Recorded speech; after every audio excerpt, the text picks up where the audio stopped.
Hey y'all, my name is Kayla and welcome to my cozy chaotic corner of the internet. So in today's video, we are going to be discussing the autumn new releases of 2024. And I know for some of y'all, autumn's already here. You started celebrating September 1st.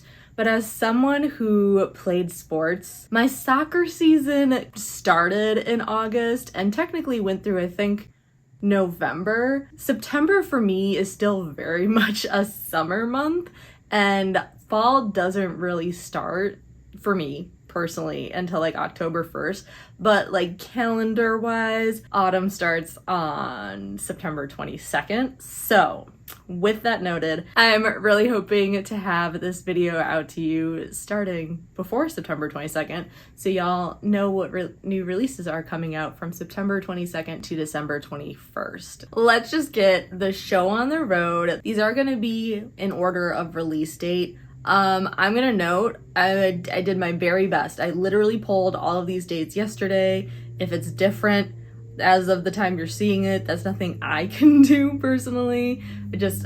The more and more I do these videos, the more I realize how consistently release dates really fluctuate so much with books. Oh my god, it's wild. I will be reading off of my handy dandy laptop, so if I'm looking down, that is why I'm looking down. So starting with September 24th, we have 13th Child by Erin Craig. This is the story of Hazel, a young healer navigating a ruthless court to save the life of a king grappling with the pantheon of gods with questionable agendas as she fights for agency and true love in her own life as the goddaughter of none other than Death himself. Hazel has always known she wasn't like the rest of her siblings, a 13th child promised away to one of the gods. She spends her childhood waiting for her godfather, Merrick the Dreaded One, to arrive. When he does, he lays out exactly how he planned Hazel's future.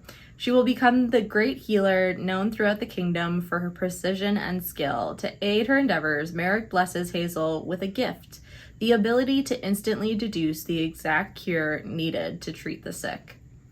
But all gifts come with a price. Hazel can see when death has claimed a patient and is tasked to end their suffering permanently. Haunted by the ghosts of those she's killed, Hazel longs to run, but destiny brings her to the royal court where she meets Leo, a rakish prince with a disdain for everything and everyone. And it's when Hazel faces her biggest dilemma yet, to save the life of a king marked to die. Hazel knows what she is meant to do and knows what her heart is urging her toward. But what will happen if she goes against the will of death? Bum, bum, bum. Y'all, I'm not gonna lie. Everyone who's talked about this book has said it's absolutely phenomenal, amazing, beautiful, wonderful. But realistically, this cover, it's a little different than the usual cover style I like, but I do appreciate it a lot. I think it's I don't want to say like cute, but it's like Emily the Strange cute. If you know, you know. But with that noted, we are hopping on to September 24th with Graveyard Shift by M.L. Rio. And y'all, I'm not gonna lie, I started reading If We Were Villains by M.L. Rio last year, and I had to return it because I did check it out from the library. Have I since purchased that book, and do I currently own that book? Yes. Have I read that book since purchasing it? No. But anyways, I was enjoying it. I just haven't gotten back into it yet. So I'm very intrigued to see what Graveyard Shift is all about. And I kind of like this because it sounds very Love Actually. Is that the movie I'm thinking of? Where it's a bunch of people who all kind of live in the same realm and interact in the same space, and like all their lives are intertwined. We have to like watch throughout at least half of the story to realize how their lives are all intertwined. So Graveyard Shift, kind of giving that same vibe, but let's read the synopsis, shall we? A ragtag group of night shift workers who meet in the local cemetery to unearth the secrets lurking in an open grave. Every night in the college's ancient cemetery, 5 people cross paths as they work the late shift, a bartender, a rideshare driver, a hotel receptionist, the steward of the church that looms over them, and the editor-in-chief of the college newspaper. One dark October evening in the defunct churchyard, they find a hole that wasn't there before. A fresh, open grave where no grave should be. But who dug it, and for whom? Before they go their separate ways, the gravedigger returns. As they trail him through the night, they realize he may be the key to a string of strange happenings around the town that have made headlines for the last few weeks, and that they may be closer to the mystery than they thought. I'm very excited for this. Very excited. I believe this is a shorter book. It's a novella, if I remember correctly, but still very excited. And again, that comes out September 24th. We are now hopping to October 1st, and we are kicking off October with The Bog Wife by Kay Chronister. And the synopsis for this one is a gripping and claustrophobic rural gothic horror novel about an isolated family who worship the bog that surrounds them. It is said that the Hadsleys have too much of the bog in their blood to live in the world. Living an isolated existence in the Appalachians, they observe strange rituals and worship the forest and mud that surrounds them. When Charles, the patriarch of the family, reveals he is dying, his children rally around him, only to find their fraying bonds tearing apart one by one, and their beliefs upended. For Wenna, the only Hadsley to have ever escaped the forest, it means coming home to face difficult truths. For Charlie, the eldest son, his father's death means facing up to new, terrifying responsibilities. Because the bog is waiting, ever growing, ever hungry, and if the Hadsley children aren't careful, they will awaken something they have tried to keep at bay for a century. Interesting. I'm intrigued, like, what are they keeping at bay? Is it like a family mystery, a family secret? Is it something more magical and mystical? I'm very, very intrigued. Also, a rural gothic horror set in the Appalachians? Yes, please. Oh my goodness. I actually really hope that the audiobook for this one has someone with a more Appalachian accent. Like, don't bring us someone who just sounds like an average Joe Schmo. We need some Southern twang, okay? That's my one request. Heading to October 8th, we have A Dark and Magic Secret by Wallace Kinney. And this cover, first and foremost, just like screams spooky October vibes. Like cute, spooky, magical October vibes. And the few people I've heard talk about this book are obsessed with it. Let's read the synopsis to see if the vibes are vibing for us, shall we? Hecate Goodwin, Kate, to her friends, has curated the perfect life as a hedge witch. Living in a secluded cottage with only a black cat for company, she spends her days foraging herbs from the Ipswich forest, gardening and creating tinctures to sell to the apothecary she owns. Most evenings pass without her speaking to another human being, an arrangement she quite prefers. Kate's solitude is thrown into disarray when her older sister, Miranda, reaches out and asks her to host their coven's annual Halloween gathering. The day marks the beginning of a new year for witches and is also Kate's birthday. The pressure from her coven to make the evening memorable mounts as the event draws near. To complicate things further, a handsome man from Kate's past turns up at her cottage asking for sanctuary. Sanctuary.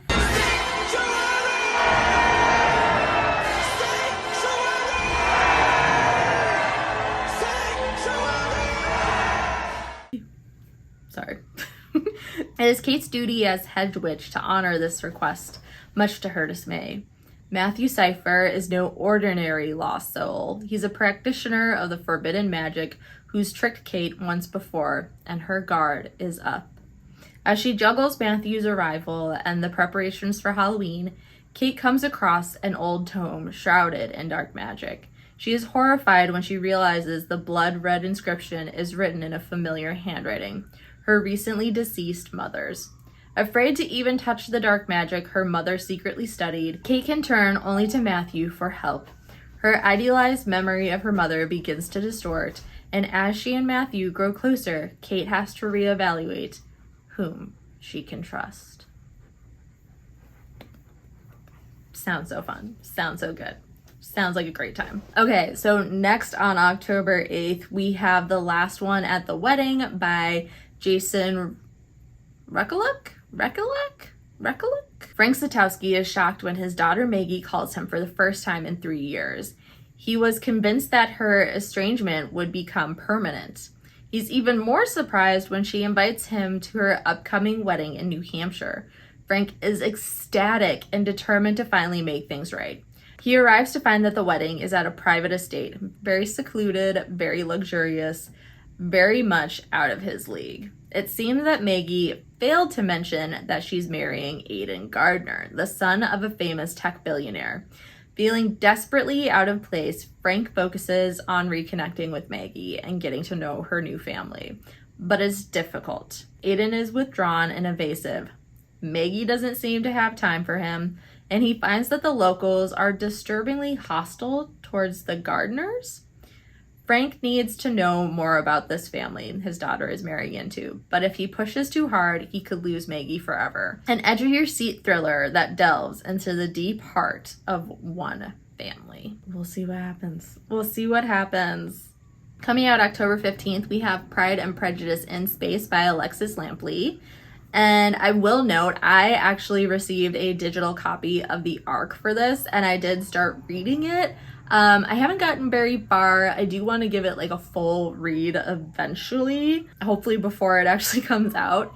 But what I've read of it so far, I'm feeling meh, but I still want to mention it to you guys just in case this feels like your cup of tea. Embark on a journey through the stars. This fresh take on a beloved story intertwines the elegance of Jane Austen with the adventurous spirit of sci-fi books, creating a unique reading experience for fans of both genres. Elizabeth Bennet lives in a small moon on the Lundium lunar system with her parents and 4 sisters. While she dreams of piloting a starship rather than settling down with an eligible man, her world turns upside down when the handsome Mr. Bingley docks at Netherfield Star Cruiser on a neighboring estate. The arrival thrusts the Bennet sisters into a bustling asteroid field of the system's wider society, and Elizabeth's aspirations are suddenly in flux.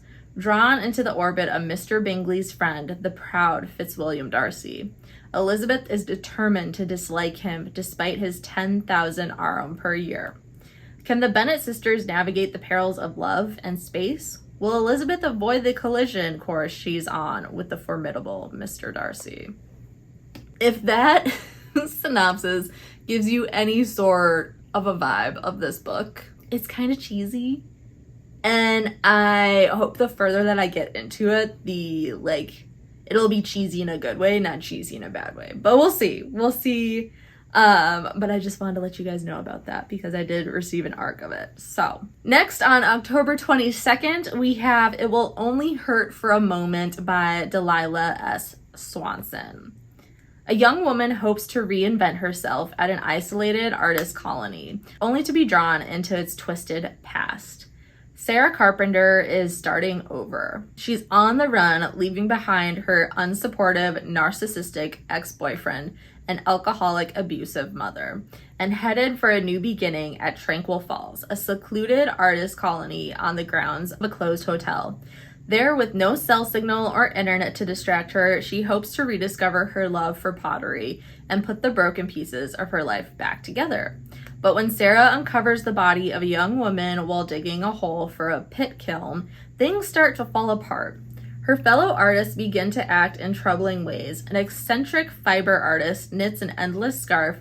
The musician plays the same carousel song over and over until his fingers bleed. The calligrapher grins with ink-stained teeth, not to mention the haunting dreams Sarah has night after night. When she discovers glass shards in her clay, Sarah wonders if someone is out to get her, or if she's losing her grip on reality out here in the wild, where the pounding of the waterfall never ever fades. As she investigates the beautiful valley and crumbling resort looming over them all, she unearths a chilling past that refuses to remain buried.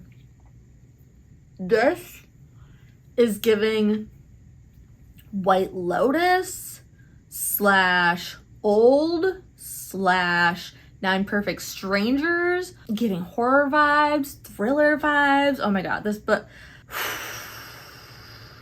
I'm really hoping that this book is like everything I imagine it to be.